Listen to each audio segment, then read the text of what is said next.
Hello everyone! Today we're going to talk about basic probability, and this is just going to be 14-7 part 1. Alright, well the first question you might ask yourself is, what is probability?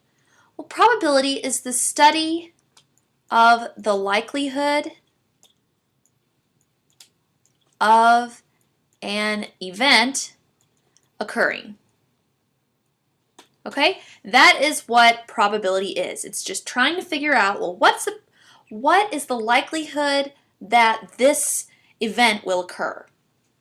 Well, some terminology that you will need to know is trial, and a trial is each repetition of an event. Okay, an outcomes are the possible results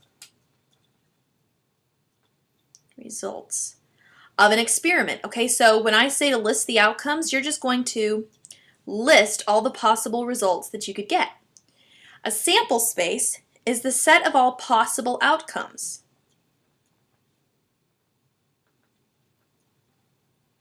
Of an event. Okay, so for example, I'm going to give an experiment. So for example, the sample space for experiment of flipping a coin, if you flip a coin, one coin, the sample space, which we'll denote as S, equals, in set notation, heads or tails. And those are the only two options. So that's what we would do. We would say, okay, the sample space is heads or tails. And then you would be done. For grins, just for grins, I've got you guys another example so that it might help you a little bit on the problem, the entrance ticket problem that I have assigned you. An extra example, the sample space for the experiment where two coins are flipped. Well, in a sample space of this guy, let's just list what my possibilities are. Well, my first coin could flip heads, and my second coin could flip heads. First could flip heads and second could flip tails. My first could flip tails and second heads, or tails, tails. Those are my possibilities. So this is the sample space for two coins that are being flipped. So go to page 906 and do problem number 6. Keep in mind your sample space gets larger for the more items you have, the more outcomes you can have. All right, an event is any subset of the sample space. Okay? So, for example, in the experiment with a die, the number showing is a 3 is an event such that, we'll call it E1, because it's event number 1, equals 3. Okay? So I want to know, this is my notation, the first event is when my die equals 3. Okay? So here's another one. The number showing is greater than 3 is event such that, we'll call it event number 2, is when it's greater than 3, my choices are 4, 5, and 6. See, I'm listing the outcomes when this would be true. The notation N of E represents the number of outcomes that belong to a given event. Okay, so for example, if I said, well, what are the number of E1 events? Well, that would be 1. Okay, and the number of E2 events, that would be 3. Okay, the possible outcomes for E1 is just 1 because there's just one element in that set. For E2, I have 3 possibilities, 4, 5, or 6. So my number of outcomes is 3. My number of outcomes is 1. All right, that's what the terminology or the notation would look like. So now we're going to come to probability. The probability of an event E in a sample space with likely outcomes, with equally likely outcomes. Okay, now we're talking about everything has the same probability of occurring. The probability of an event, E, written P of E, is the ratio of the number of outcomes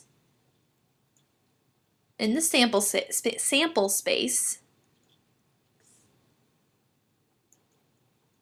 S that belong to event E, which would be N of E, okay, to the total number of outcomes in the sample space. So basically, what is this really saying? This is saying that the probability of an event occurring, we'll say P of E, equals the number of outcomes in the event over the total number of outcomes, the number of outcomes in the sample space. Okay? So here's an example. A single die is rolled. Write the following events in set notation and give the probability for each event. Okay, when we roll a die, we have 6 outcomes. In our sample space, we would have the outcomes of 1, 2, 3, 4, 5, and 6. Those are the only 3 possible outcomes. Well, according to A, we want to know the probability that the number showing is a multiple of 3. Well, E7 would be, multiples of 3 are 3 and 6. So that means that my probability of E7 occurring, is, well, how many elements are in E? 2 over the total number of outcomes, which would be 6, which reduces to 1/3. So that's my probability of E7 happening. Well, what about E8? Well, E8 says the number showing is greater than 1. Well, if I want that to happen, I would need a 2, a 3, a 4, a 5, or a 6.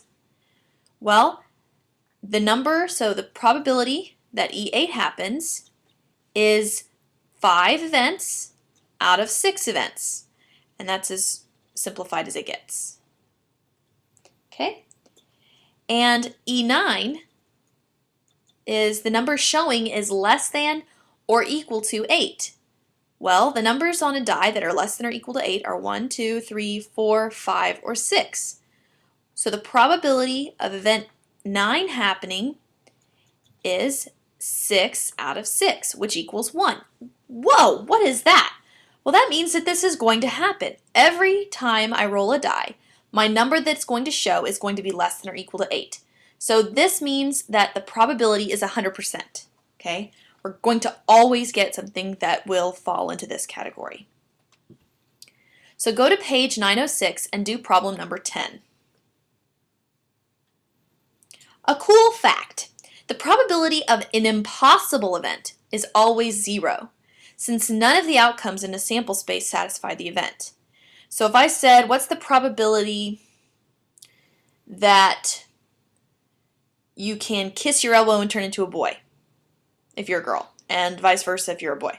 Well, that would be 0% because it's not going to happen, okay? So, or what's the probability if I have a sack that has all red marbles in it? What's the probability of pulling out a green one? Well, since they're all red marbles, the probability of pulling out a green one is 0. All right, so more terminology. A complement is the set of all outcomes in the sample space that do not belong to the event E. And we write that as E complement. And it's a little hyphen or a little apostrophe there. Okay? So the complement of winning a hockey game is not winning the hockey game. Okay, so this right here is the complement. So we would say if this is the event, then this is E prime, or the complement of E. And what would that really include? Well, E complement would include losing the game or tying the game. Okay, I can't spell. There we go. So, yes, tying. There we go. All right, so, or tying the game, because if I'm talking about winning the hockey game, that would require me to not lose and to not tie. Because if I tie, I didn't win. All right, so this is the complement. This and this are congruent. They're the same. Okay, so here's an example. In the experiment of drawing a card from a well-shuffled deck, find the probability of event E, the card is a heart, and of the E complement. Okay, well, if you don't know this, you probably should. There are 52 cards in a standard deck. Okay, and in those 52 cards, there are 4 suits. All right, and in those 4 suits are hearts, spades, clubs, and diamonds. Okay, and in each of these suits, since there are 4 of them, there are 13 cards. Okay, in each of the suits. There are 2 of these, let's see, hearts and diamonds are red, and spades and clubs are black. Okay, so you have a total of 26 cards that are red and 26 cards that are black. You have 13 hearts, 13 spades, 13 clubs, 13 diamonds, and in each heart, spades, clubs, and diamonds, in the 13 cards, you have an ace, 1 king, 1 queen, 1 jack, and 1 of each, 10 all the way through 2. All right, so 2 to 10. All right, 1 of each of those. And those are your 13 cards. So, we're looking at the probability that we draw a heart.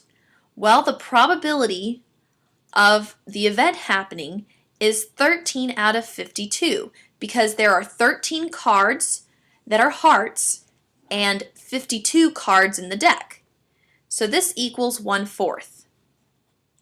Okay, well, the probability of the event not occurring is, well, what is not a heart, spades, clubs, and diamonds. So that would be, let's see, 26. Well, we know that's 1 in 4, so that would be 3 out of 4. Okay, that's the probability of event not occurring. Okay.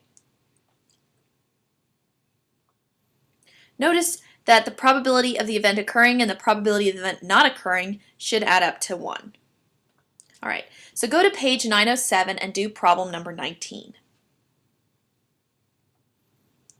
Even more terminology. Okay, odds. An odds is a comparison of